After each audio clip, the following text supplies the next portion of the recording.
நாம் சந்தோஷப்பட வேண்டிய முதல் காரியம் என்னவென்றால், ஆரம்பத்தில் சொன்னேன், அடாப்ஷன். உங்களையும் என்னையும் அவருடைய ஸ்வீகார புத்திரராய் மாற்றியிருக்கிறார். இரண்டாவது குறிப்பு, டு ஆக்சஸ், தேவனோடு கூட தொடர்பு கொள்ள. இது எவ்வளவு பெரிய காரியம். இன்றைக்கு ஒரு காலத்துல தேவஜனங்கள் தேவனோடு தொடர்பு கொள்ள முடியாத ஒரு நிலை. இங்க ஆசார் என்ற ஒரு இருப்பார். அவரிடத்தில் நம்முடைய பாரங்களையும் நம்முடைய தேவைகளையும் நம்முடைய குறைகளையும் சொல்ல வேண்டும். அவர் பர்டன்ஸ், அவர் ப்ராப்ளம்ஸ், அவர் ஹர்ட்ஸ், நம்முடைய காயங்களையும் நம்முடைய உள்ளான வேதனைகளையும் ஆசாரிடத்துல சொல்ல வேண்டும். ஆசாரியன் அதை தேவனிடத்துல சொல்லுவார். அன்றைக்கு தேவனுக்கும் மனிதனுக்கும் இடையே ஒரு மத்தியஸ்தர் இருந்தார். அவர்தான் ஆசாரியன். ஆனால் இன்றைக்கு ஆண்டவர் உங்களுக்கு எனக்கு கொடுத்தது பெரிய பாக்கியம். தேவனோடு நேரடியாய் பேசுகிற ஒரு மாபெரும் பாக்கியத்தை ஆண்டவர் உங்களுக்கு எனக்கு கொடுத்திருக்கிறார். இதைத்தான் எபிரேய புஸ்தகத்துல நான் வாசிக்கிறோம். 4:14 வசனங்கள் வரை அந்த வார்த்தை இப்படி சொல்கிறது: வானங்களின் வழியாய் பரலோகத்திற்கு போன குமாரனாகிய இயேசு என்னும் மகா பிரதான ஆசாரியர். அன்றைக்கு ஆசாரியன் இருந்தார். ஜனங்கள் ஆசாரிடத்திலே தங்கள் தேவைகளையும் தங்கள் குறைகளையும் சொல்லுவார்கள். ஆனால் இன்றைக்கு வானங்களின் வழியாக பரலோகத்துக்கு ஏறி போன தேவகுமாரனாகிய இயேசு என்னும் மகா பிரதான ஆசாரியர் நமக்கு இருக்கிறபடியினால் வேதம் சொல்கிறது, நாம் பண்ணின அறிக்கையிலே உறுதியாய் இருக்க கடவோம்.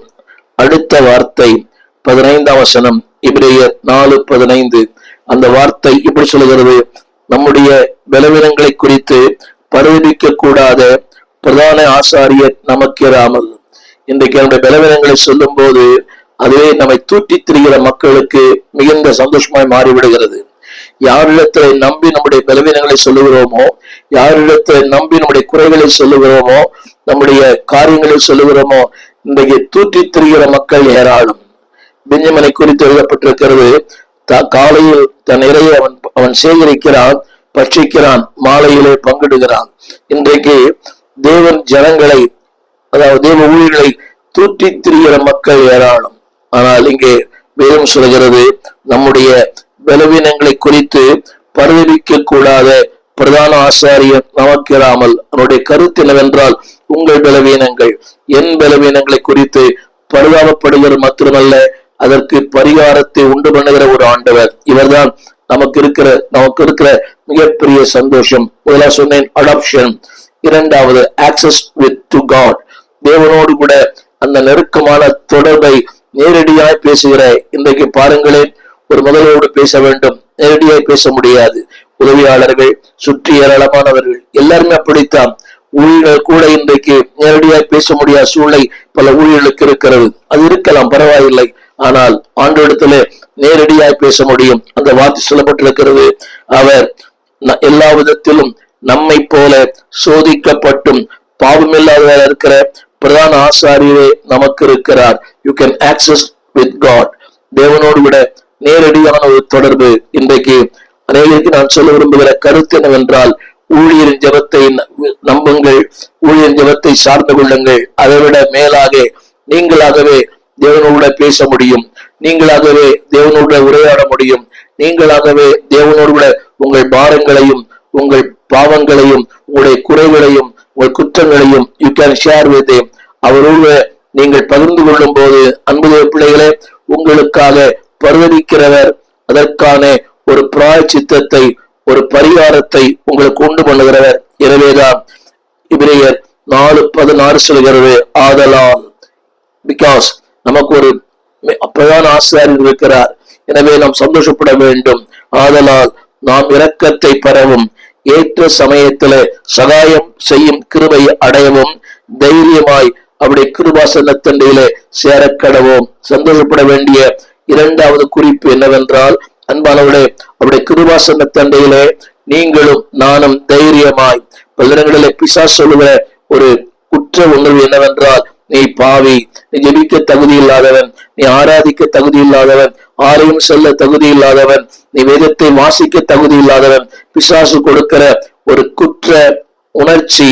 ஆனால் ஆண்டவர் சொல்லுகிறார், அந்த உணர்ச்சிகளை தூக்கி எறிந்து விட்டு வேதம் சொல்கிறது, இரக்கத்தை பெற, இரண்டாவது சகாயம் பெற மூன்றாவது அவருடைய கிருபாசனத்திலே தைரியமாய் நீங்களும் நானும் கிட்டி சேர முடியும். இதுதான் திருமறை சொல்கிற வார்த்தை. Not only we have adoption, we have an access. தேவனோடு கூட கிட்டி சேருகிற ஒரு மேலான பாக்கியத்தை கர்த்தர் உங்களுக்கும் எனக்கும் கொடுத்திருக்கிறார். அன்பான தேவனுடைய பிள்ளைகளே, உங்களுடைய பரம தகப்பனிடத்திற்கு நீங்கள் எப்போது வேண்டுமானாலும் போகலாம். உலக தகப்பனிடத்திற்கு போவதற்கு அனுமதி தேவையில்லையே. ஒரு மகன், ஒரு தகப்பன் அனுமதி தேவையில்லை. ஆனால் அன்பானுடைய இந்த உலகத்தில் அனுமதி தேவையில்லை. பரலோகத்திருக்கிற உங்கள் பிதா, என்னுடைய பிதா, தான் மல்கியாவிலே சொல்லுகிறார், நான் பிதாவானால், அப்படியானால் அவர் உங்களுடைய பிதா, என்னுடைய பிதா. டோன்ட் ஹெசிடேட், கவலை வேண்டாம், தயக்க வேண்டாம். அன்பானவர்களே, அதை குறித்த குற்ற உணர்வு வேண்டாம். அவர் உங்கள் தகப்பன், உங்களை படைத்தவர், உங்களை உருவாக்கினவர், இந்நாள் வரை உங்களை அறிந்து வைத்திருக்கிறவர், தாயின் கருவிலே உருவாகும் முன்னமே உன்னை பெயர் சொல்லி அழைத்தவர். எனவே நான் சொல்ல விரும்புகிற கருத்து என்னவென்றால், டேக் யுவர் ஹர்ட்ஸ், உன்னுடைய பாரங்களையும் உன்னுடைய பாவங்களையும் உன் குறைகளையும் உன் குற்றங்களையும் உன் பலவீனங்களையும் அந்த பரமபிதாவிடத்திற்கு நீங்கள் தைரியமாய் சொல்ல முடியும். இரண்டாவது சொல்ல விரும்புகிறேன், ஏன் சந்தோஷப்பட வேண்டும் என்று சொன்னால், there is a renewal. ஒவ்வொரு நாளும் அந்த உறவை அவர் புதுப்பிக்கிறார். ஒவ்வொரு நாளும் அந்த அவர்களே தவறு செய்தாலும், குறைகள் இருந்தாலும், குற்றங்கள் இருந்தாலும், வேதம் சொல்கிறது யோபின் புஸ்தகம் 22 அதிகாரம் 21 வசனத்திலே, நீர் அவரோடு பழகினால், இல்லையே அவரை தேடினால் உனக்கு சமாதானம், உனக்கு நன்மை. அடுத்த வரிகள் சொல்லுகிறது, அன்பான தேவ பிள்ளைகளே, அவருடைய முகத்தை மாசு இல்லாமல் ஏறெடுக்கலாம். அங்கேயும் இந்த வார்த்தை பயன்படுத்தப்பட்டிருக்கிறது, ஆக்சஸ் டு காட். அவருடைய முகத்தை மாசு இல்லாமல். இன்றைக்கு குற்ற உணர்வு தேவையில்லை. என்னுடைய 2 குறிப்புகளை சொல்லுகிறேன். There is a renewal in the presence of God. தேவனோடு நீங்கள் பழகும் போது, தேவனோடு நீங்கள் உறவாடும் போது நீங்கள் சந்தோஷப்பட வேண்டிய ஒரு காரியம், நான் தேவனோடு உறவாடுகிற, தேவனோடு நேரடியாய் பேசுகிற ஒரு ஸ்லாக்கியத்தை நான் பெற்றிருக்கிறேன். எனவே சந்தோஷப்படுங்கள். அது மாத்திரமல்ல, அடுத்த வார்த்தை, அவருடைய சமூகத்துக்கு சேரும் போதெல்லாம் 2 காரியங்களை சொல்லுகிறேன். You are cleansed. இரண்டாவது, you are changed. ஒவ்வொரு நாளும் நீங்கள் சுத்திகரிக்கப்படுகிறீர்கள், மாற்றப்படுகிறீர்கள். You are cleansed by him. ஒவ்வொரு நாளும் நீங்கள் அவரால் சுத்திகரிக்கப்படுகிறீர்கள். இதைத்தான் கொலோசியர் புஸ்தகம் 2 அதிகாரம் 13 வசனம் இப்படி சொல்லுகிறது, உங்கள் பாவங்களினாலேயும் உங்கள் மாமிச விருத்த சேதனம் இல்லாமலேயும் மரித்தவர்களாயிருந்த உங்களையும் அவரோடு உயிர்ப்பித்து அக்கிரமங்கள் எல்லாவற்றையும் உங்களுக்கு மன்னித்து. நான் சொல்லுகிற இந்த வார்த்தை கவனிங்கள். You are cleansed every day. அவரோடு நீங்கள் பழகும் போது, அவருடைய சமூகத்துக்கு வரும்போது, ஒவ்வொரு நாளும் நீங்கள் சுத்தமாக்கப்படுவீர்கள். அந்த வார்த்தையை வாசிக்கிறேன் திருமூலமாக. Our life was dirty, our life was filthy. அழுக்கான வாழ்க்கை, அலங்கோலமான வாழ்க்கை, கேவலமான வாழ்க்கை, கந்தலான வாழ்க்கை, அசிங்கமான வாழ்க்கை. வேதம் சொல்கிறது அந்த வார்த்தையை கொலோசியர் 2:3, அதாவது உங்கள் எல்லா அக்கிரமங்களையும் அவர் மன்னித்து. எனவே தான் 103 சங்கீதம் சொல்லுவது, என் அக்கிரமங்கள் எல்லாம் மன்னித்து என் நோய்கள் எல்லாம் குணமாக்கி. அந்த ஒரு வார்த்தை சொல்லுகிறேன், அக்கிரமங்களை கொஞ்சம் அல்ல, ஏதோ ஒன்று அல்ல, எல்லாவற்றையும் he cleanse every day. ஒவ்வொரு நாளும் அன்பானவர்களே, நீங்கள் சுத்தமாக்கப்படுகிறீர்கள். அதற்காக சந்தோஷப்படுங்கள். என்னுடைய செய்திதான் எதற்காக சந்தோஷப்பட வேண்டும். I have an adoption. இரண்டாவது, I have an access. மூன்றாவது, I have a renewal. நான்காவதாக, I am cleansed every day by the blood of Jesus. இயேசுவின் இரத்தத்தினால் ஒவ்வொரு நாளும் நான் கழுவப்படுகிறேன், இரத்தத்தில் மூழ்கி இருக்கிறேன். அவருடைய இரத்தம் வேதம் சொல்கிறது எல்லாவற்றையும் மன்னித்து. அது மட்டுமல்ல, எபேசியர் 4:32 சொல்லப்பட்ட வார்த்தை, ஆண்டவர் நம்மை மன்னித்திருக்கிறார், நாமும் அடுத்தவர்களை மன்னிப்போம். 4:32, நீங்களும் ஒருவருக்கொருவர் தயவாயும் மன உருக்கமாயும் இருந்து கிறிஸ்துவுக்குள் தேவன் உங்களுக்கு மன்னித்தது போல நீங்களும் ஒருவருக்கொருவர் மன்னியுங்கள். என்னை கேட்டுக்கொண்டிருக்கிற அன்பு தேவ பிள்ளையே, you are cleansed every day. ஒவ்வொரு நாளும் நீங்கள் சுத்தமாக்கப்படுகிறீர்கள். நீங்கள் சுத்தமாகிறீர்கள், அடுத்தவர்களை சுத்தப்படுத்துகிறீர்கள். கரங்களை உயர்த்தி ஒரு ஆமென் சொல்லுவீங்களா? நான் சுத்தமாகிறேன், என்னால் அநேகர் சுத்தமாகிறார்கள். இந்த வார்த்தையை கேட்கிற நீங்கள், ஆண்டவர் சொன்னார், என் வசனம் அவர்களை பரிசுத்தமாக்கும். என் அன்பு தேவ பிள்ளையே, நீங்கள் சந்தோஷப்பட வேண்டிய அடுத்த குறிப்பு என்னவென்றால், you are cleansed by Jesus. ஒவ்வொரு நாளும் ஆண்டவரால் சுத்தமாக்கப்படுகிறீர்கள். மாத்திரமல்ல, உங்களால் அநேகர் சுத்தமாக்கப்படுகிறார்கள். என்னை கேட்டுக்கொண்டிருக்கிற அன்பு தேவ பிள்ளையே, அப்படிப்பட்ட வாழ்க்கை வாழ, அப்படிப்பட்ட ஒரு ஜீவியம் செய்ய, அப்படிப்பட்ட ஒரு நோக்கத்தோடு இந்த பூமியிலே நீங்கள் இருக்க உங்களுக்காக நான் செபிக்கிறேன். எப்படி தெரியுமா? என்னை மன்னித்தார், என் மூலமாக அநேகரை மன்னித்திருக்கிறார். என் செய்தி கேட்கிற உங்களிலே யாராயிலும் இன்னும் மனக்கசப்பு, விரோதம், பகைகள், கோபங்கள் இருக்கலாம், நியாயம் இருக்கலாம். ஆனால் வேதம் சொல்லுகிறது, என்னை மன்னித்தவரை, எனக்கு மன்னிப்பு கொடுத்தவருக்காக நான் அநேகரை மன்னிக்க செய்வேன். அந்த வார்த்தை தேவன் உங்களுக்கு மன்னித்தது போல, அடுத்த வார்த்தை நீங்களும் ஒருவருக்கொருவர். என்னை கேட்டுக்கொண்டிருக்கிற இன்னும் அநேக குடும்பங்களில மூர்க்கம், வைராக்கியம், சகோதரருக்குள்ளே, சகோதரிகளுக்குள்ளே, குடும்பங்களுக்குள்ளே, அன்பானவர்களே, தகப்பன் மகனுக்குள்ளே, மாமியார் மருமகளுக்குள்ளே இன்னும் அநேக அந்த வைராக்கியங்கள். என கேட்டுக்கொண்டிருக்கிற அன்பு தேவ பிள்ளையே, உன் சந்தோஷம் நிறைவாயிருக்காது. நீ சந்தோஷமா இருக்க வேண்டுமானால் forgive others, அடுத்தவர்களையும் மன்னிக்கிற அந்த சுபாவம். அதற்கு உங்கள் பகுதியில் 1000 நியாயங்கள் இருக்கலாம், ஆனாலும் அந்த நியாயங்கள் பரலோகத்தில் ஏற்றுக்கொள்ளப்படாது. என் வார்த்தை கவனமாய் கேளுங்கள். 1000 காரணங்கள் இருக்கலாம், நியாயங்கள் இருக்கலாம், ஆனால் அந்த நியாயத்தை பரலோகத்தின் தேவன், பரலோக பிதா ஏற்றுக்கொள்ளவே மாட்டார். ஏனென்றால் என்னை மன்னித்தவர் அக்கிரமத்திலும், பாவத்திலும், அசுத்தத்திலும், கேவலமான வாழ்க்கையிலும் வாழ்ந்த உங்களை மன்னித்திருக்கிறாரே. நீங்கள் ஏன் அடுத்தவரை மன்னிக்க கூடாது? நாம் பிறக்கும் போதே பசுத்தவான்கள் அல்ல, நாம் பிறக்கும் போதே பாவிகள். திரும்ப சொல்லுகிறேன், we born as a sinner, we live as a sinner. ஆனால் ஆண்டவருடைய வாழ்க்கையை புரட்டி போட்டிருக்கிறார், we die as a saint. பாவத்தில் பிறந்தோம், பாவத்தோடு வாழ்ந்தோம், ஆனால் பசுத்தவானாக மரிக்க ஆண்டவர் உங்களை என்னை தெரிந்து கொண்டிருக்கிறார். எனவேதான் திருமறை சொல்லுகிறது, பசுத்தவான்களின் மரணம். அவள் எங்கிருந்து வந்தவர்கள்? இந்த பூமியிலிருந்து பாவத்தோடு வாழ்ந்து, பாவத்தோடு பிறந்து, பாவத்தோடு கூட இரண்டரை கலந்திருந்தவர்கள். ஆனால் முடிவிலே சொல்லப்பட்டிருக்கிறது பசுத்தவான்களின் மரணம். உங்களுடைய மரணமும் என் மரணமும் அப்படிப்பட்ட ஒன்றாய் இருக்க நாம் ஜெபிப்போம். நாம் சொன்ன முதல் குறிப்பு, we are cleansed every day. ஒவ்வொரு நாளும் யோசித்து பாருங்கள். துதிக்காமல் இருக்க முடியாது, உம்மை போற்றாமல், உம்மை துதிக்காமல் இருக்க முடியாது. ஒவ்வொரு நாளும் I am cleansed by the blood of God. இயேசு கிறிஸ்துவின் இரத்தத்தினாலே ஒவ்வொரு நாளும் நான் சுத்தமாக்கப்படுகிறேன். not only cleansed and also change. வாழ்க்கையை மாற்றியிருக்கிறார், எண்ணங்களை மாற்றியிருக்கிறார், சுபாவங்களை மாற்றியிருக்கிறார். அன்பான தேவ பிள்ளையே, அதாவது கடந்த காலத்தின் பாவங்களை மன்னித்தது மாத்திரமல்ல, நிகழ்காலத்துல ஒரு புதிய வாழ்க்கை, ஒரு புதிய இணைப்பு, ஒரு புதிய அத்தியாயம். இதைத்தான் 2 கொரிந்தியர் 5:17 வாசிக்கிறோம். ஒருவன் கிறிஸ்துவுக்குள் இருந்தால் அவன் புது சிருஷ்டியா இருக்கிறான். எப்படி புது சிருஷ்டியாய் மாறினார்? ஜீசஸ் சேஞ்ச், ஆண்டவர் மாற்றினார். வேதம் சொல்கிறது, அவன் பழையவைகள் எல்லாம் ஒழிந்து போயின, எல்லாம் புதிதாயின. எப்படி மாற்றப்பட்டோம்? யோசித்து பாருங்களே, எப்படி மாற்றப்பட்டீர்கள்? நான் மார்க்கத்திலிருந்து வந்து ஆண்டவரை ஏற்றுக்கொண்டேன். என்னுடைய 17வது வயதிலே திரைப்படத்திற்கு அடிமையா இருந்தேன், கதை புஸ்தகங்களுக்கு அடிமையா இருந்தேன், இந்த வார இதழ்களுக்கும் தினசரி தாள்களுக்கும் அடிமையா இருந்தேன், தொலைக்காட்சிக்கு அடிமையா இருந்தேன். ஆனால் 20ஆம் ஆண்டு ஆண்டவர் என்னை முற்றிலுமாய் மாற்றி இருக்கிறார். சில புரியும், a new attachment, அவரோடு ஒரு புதிய இணைப்பு, a new access, அவரோடு ஒரு புதிய உறவு, நியூ ஆம்பிஷன், புதிய எண்ணங்கள், எல்லாமே புதிதாயின. நோக்கங்கள் புதிது, எண்ணங்கள் புதிது, வாழ்க்கை புதிது, பாதைகள் புதிது, பயணங்கள் புதிது. இப்படி நினைத்திருக்கிறேன். அதாவது இந்த பூமியில வாழும் போது இப்படி இருக்க வேண்டும், புகழோடு வாழ வேண்டும், செல்வந்தமாய் வாழ வேண்டும். ஏனென்றால் ஒரு வணிக குடும்பத்திலே நான் பிறந்தேன். அப்படிப்பட்ட எண்ணம் எனக்கு இருந்தது. ஆனால் எழுவதற்கு பிறகு எண்ணங்கள் மாறினது, சுபாவங்கள் மாறினது, நோக்கங்கள் மாறினது, பாதைகள் மாறினது, பயணங்கள் மாறினது.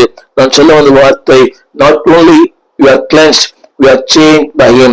ஒவ்வொரு நாளும் அவரால் நாம் மாற்றப்படுகிறோம். என் அன்பு தேவ பிள்ளையே, இந்த பூமியில அது எவ்வளவு பெரிய பாக்கியம். இன்றைக்கு தத்துவங்கள், சித்தாந்தங்கள் இன்றைக்கு இருக்கிற பலவிதமான சொல்லுகிறார்களே, இதை செய்தால் மாறலாம், இதை செய்தால் மாறலாம், இதை செய்தால் மாறலாம், இதை பழகுங்கள், மாற்றமே இல்லை.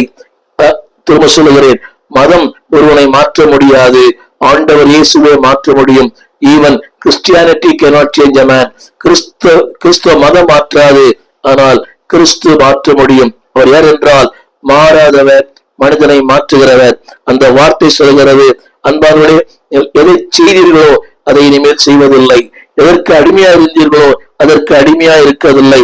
எல்லாமே ஒரு புதிய வாழ்க்கை, ஒரு புதிய பாதை. You are free from slave.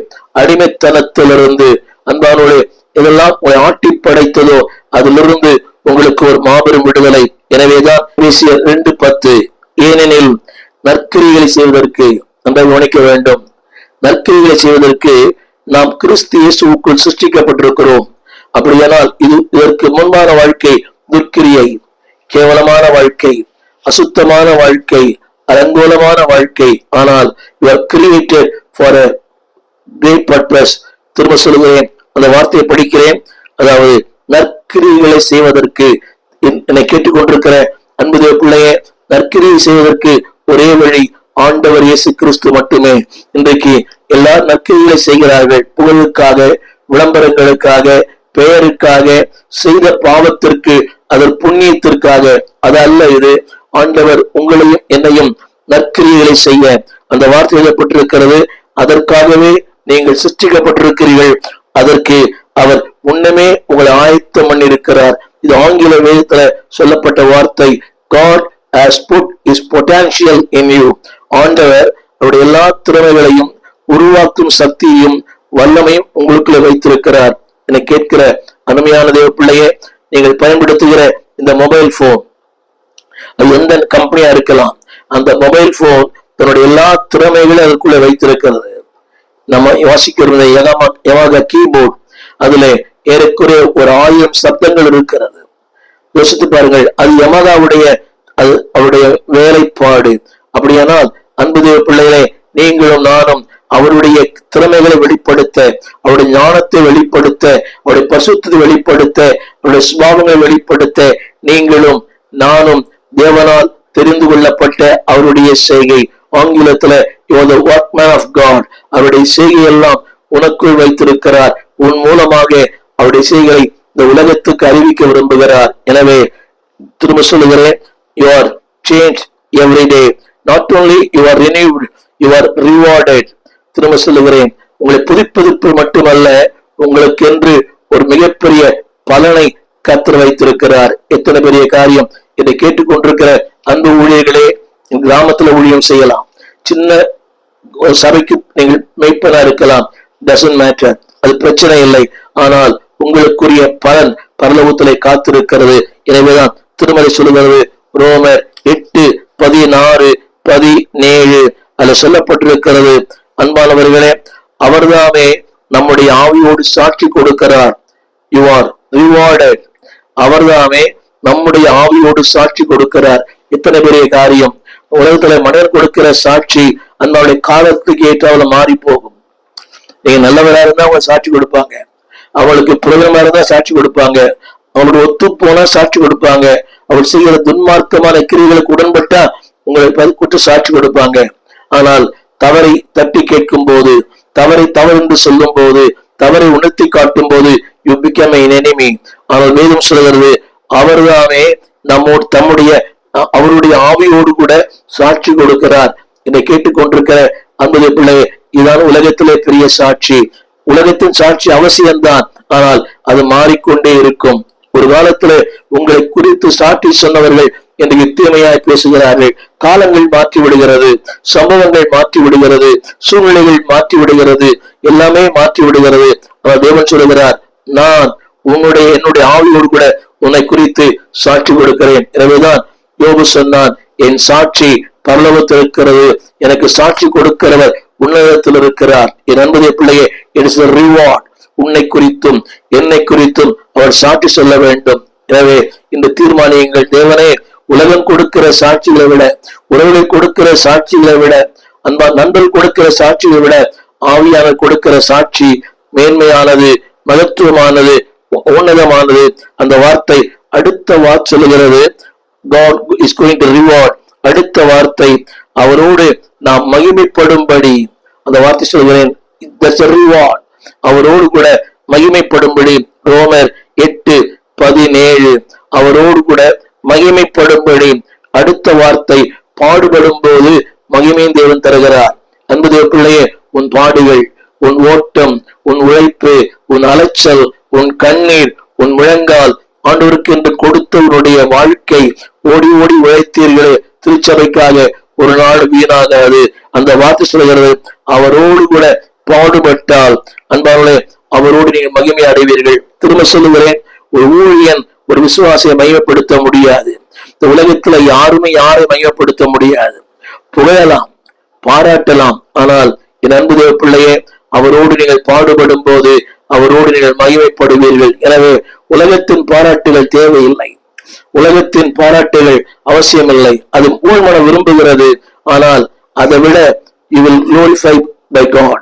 தேவனால் நீங்கள் மகிமைப்படுத்தப்படுவீர்கள். திரும்ப சொல்லுகிறேன் அந்த வார்த்தை, God is going to give the reward. சங்கீதம் 24:1. பூமியும் அது நிறைவும் அதிலுள்ள குடிகளும் கர்த்தருடையது. நான் கவனிக்க வேண்டும், பூமியும் அது நிறைவும் அதிலுள்ள குடிகளும் கர்த்தருடையது. அப்படியானால் தகப்பனுடையது, பிதாவினுடையது. என் அன்பு தேவ பிள்ளையே, தகப்பனுக்கு சொந்தமாய் அது மாறுமானால் குமாரனுக்கும் சொந்தம்.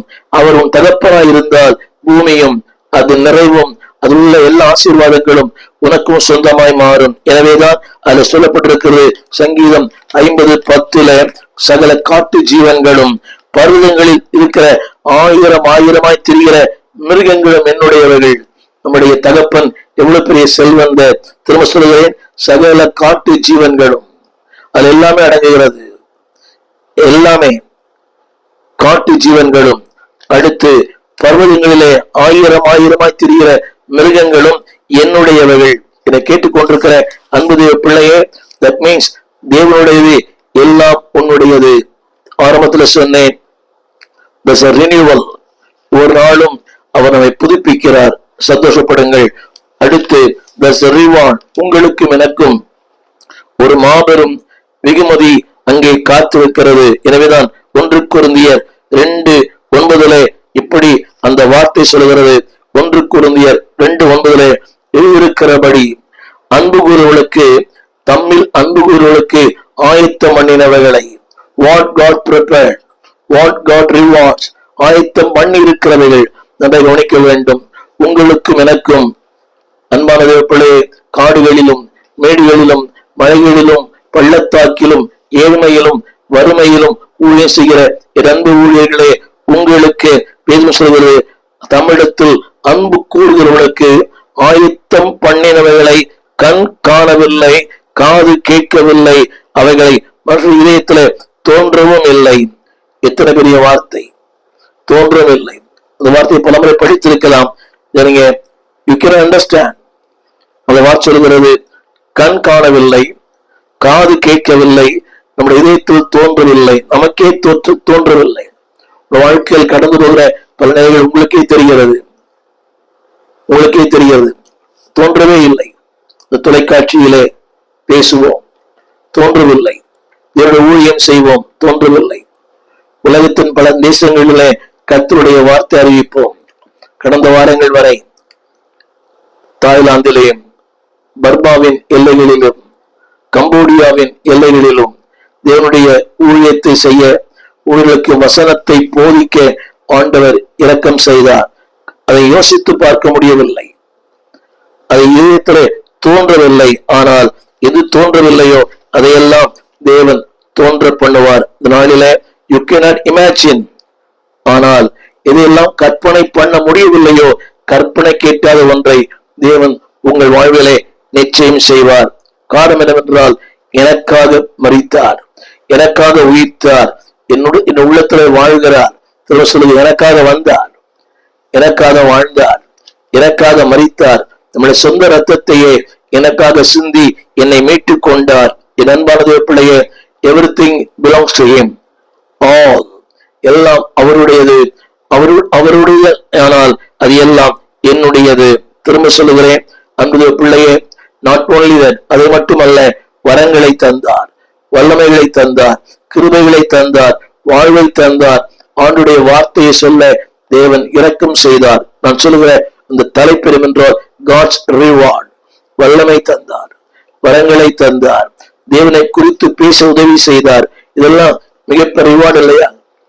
திரும்ப சொல்லுவேன், என் பெற்றோர் எனக்கு வேதம் கற்றுக் கொடுக்கவில்லை, வேதத்தை கிழித்தெறிந்திருக்கிறார்கள். ஆனால் அப்படிப்பட்ட அப்படிப்பட்ட நிலையில வார்த்தையை பேச, வார்த்தை ஜனங்களுக்கு அறிவிக்க, ஊழியர்களுக்கு கர்த்தருடைய வார்த்தையை சொல்ல, 60க்கும் மேற்பட்ட ஒரு ஆவிக்குரிய நூல்களை வெளியிட, என் அன்புடைய பிள்ளையே, இட்ஸ் a reward. திரும்ப சொல்லி, உலகத்துல ரிவார்டு இருக்கோ இல்லையோ, அவர் கொடுத்திருக்கிற வரங்கள், அவர் கொடுத்திருக்கிற கிருபைகள், அவர் கொடுத்திருக்கிற எல்லாமே திறமைகள் எல்லாம் அவருடையது. 1 கொரிந்தியர் 3ஆம் அதிகாரத்தை வாசித்து பாருங்கள். வெளிப்படுத்தல் 21 அந்த நாளை வாசித்து பாருங்க. அதுல சொல்லப்பட்டிருக்கிறது, எல்லாம் அவருடையது, எல்லாம் அவருடையது. என் அன்பு தேவ பிள்ளையே, வேதம் சொல்லுகிறது, it's a reward. Not only is a reward, there is a rescue. ஒவ்வொரு நாளும் அன்பு எப்படி சந்தோஷப்பட வேண்டிய அடுத்த குறிப்பு திரையில் கூட பாருங்கள். ரெனியூவல், வாழ்க்கையை புதுப்பிக்கிறார். கடந்ததை நினைத்து கலங்காதே, நடந்ததை மறந்து விடு. ஒவ்வொரு நாளும் புதிய கிருபை, ரினியூவல். 2வது ரிவார்ட், அவர் கொடுத்திருக்கிற வெகுமதிகளுக்கு அளவே இல்லை. அவனுக்கு நான் அளிக்கிற பலன் என்னோடு கூட வருகிறது. என் அன்பு ஊழியர்களே, டோன்ட் லுக் ஃபார் ரிசல்ட். அதாவது உலகத்தினுடைய நன்மைகளுக்கு காத்திருக்காதிருங்கள். பல கூடுதலை பேசுகிறேன், பல கூடுதலை இந்த வாரம் முழுக்க பல கூடுதலை பேசினேன். பாராட்ட யாரும் இல்லை. வேதத்தை திருப்பி கூட பார்ப்பதில்லை சில ஊழியர்கள். எனக்கு ஒண்ணு தெரியும், இங்கு எனக்கு பலன் இருக்கிறது இல்லையோ, அங்கே பலன் இருக்கிறது. அவனவனுக்கு நான் அளிக்கும் பலன் என்னோடு கூட வருகிறது. எனவே பிள்ளையே, பலனுக்காக ஊழியம் செய்ய வேண்டாம். தேவன் கொடுக்கிற அந்த ரிவார்ட், அந்த மகா பெரியது, உன்னதமானது, உயரமானது, நித்தியமானது, முடிவே இல்லாதது. அது உங்கள் மேலும் உங்கள் பிள்ளைகளின் பிள்ளை மேலும் வந்து அமரும். எனவே லுக் ஃபார் த ரிவார்ட். அடுத்து நான் சொல்லுகிறேன், there is a rescue. ஒவ்வொரு நாளும் நம்மை ஆண்டவர் பாடுகளிலிருந்து, துன்பத்திலிருந்து, போராட்டத்திலிருந்து, மரணத்திலிருந்து பாதுகாக்கிறாரே, சந்தோஷப்படுவோம். பல ஆகாய விமானங்கள், கடந்த வாரத்துல 4 ஆகாய விமானங்கள், அது மலிவான ஆகாய விமானங்கள் தான், அது சார்ட்டர் ஃபிளைட் சொல்லுவாங்க. ஆனாலும் நான் சொல்ல வந்த கருத்து என்னவென்றால், பயங்கர புயல் காற்று, பயங்கர சூறாவளி தான், பயங்கர சூறாவளி. ஆனால் இதுக்கு மத்தியில ஒவ்வொரு நாளும் ஏறக்குறைய 53 ஆண்டுகள் பிரயாணம் செய்கிறேன். ஆண்டு ஒரு நாளும் பாதுகாக்கிறார். எத்தனையோ நேரங்களில் தப்பி பிழைப்போம் என்ற அந்த நம்பிக்கையே இல்லை. ஆனாலும் தேவனுடைய இரக்கம், தேவனுடைய தயவு, தேவனுடைய பாதுகாப்பு, ரெஸ்கியூட், என்னை பாதுகாத்தது, என்னை பராமரித்தது. அதுல சொல்லப்பட்டிருக்கிறது, தானியேல் 12:1. இந்த வார்த்தையை திரையிலும் பாருங்கள், முடிந்தால் வேத வசனத்தை எடுத்து பாருங்கள். அதுல சொல்லப்பட்டிருக்கிறது, அதாவது என் ஜனங்கள் அனைவரும் விடுவிக்கப்படுவார்கள், என் ஜனங்கள் அனைவரும் விடுவிக்கப்படுவார்கள். 12:1 வாசிக்கிறேன். இந்த உலகம் தோன்றியது முதல் உண்டாயில்லாத ஆபத்துக்கள் வரும். திரும்ப படிக்கிறேன். உலகம் தோன்றியது முதல் உண்டாயில்லாத ஆபத்து காலங்கள் வரும். இதுவரையும் பார்க்காத ஒரு நாளும் இந்த ஊடகத்திலே பார்க்கிறோம். நேற்று கூட ஒரு சம்பவத்தை பார்த்தேன். 2050 அன்பார்களே, எல்லாரும், அதாவது தொலைபேசி பார்க்க எல்லாருமே தலை குனிந்திருப்பார்கள். கழுத்துல அவங்க எல்லாருக்குமே ஒரு கேப் இருக்கும். படிக்கிற பிள்ளைகள் ஆக்சிஜன் பள்ளிக்கு போவார்கள். அது கற்பனையா உண்மையான்னு தெரியல. 2050 இப்படி இருக்குமா? வேதம் சொல்கிறது, இந்த உலகம் தோன்றியது முதல் உண்டாயிராத ஆபத்துக்கள் வரும், ஆனால் உன் ஜனங்கள் விடுவிக்கப்படுவார்கள். கரங்களை உயர்த்தி ஆமேன் சொல்லுவோமா? இந்த கொரோனாவிலும் ஒருவர் வரித்து போனது உண்மைதான். அவன் வேதம் சொல்கிறது, இதுவரைக்கும் உலகம் தோன்றியது முதல் உண்டாயிராத ஆபத்துக்கள் வரும், ஆனால் என் ஜனங்கள் விடுவிக்கப்படுவார்கள். எங்கள் விலாசம்: போதகர் ஸ்டீபன் தேவகுமார், திறந்த வாசல் சபை, நம்பர் 65, பரமானந்த தெரு, 7 கிணறு, சென்னை 600001. தொடர்புக்கு 9841839287. மேலும் 0443183330. எங்கள் மின்னஞ்சல் stephenopendor@gmail.com. எங்கள் தேவ செய்திகளை யூடியூப் சேனலில் பார்த்து பயனடையுங்கள். தேவன் உங்களை ஆசீர்வதிப்பாராக.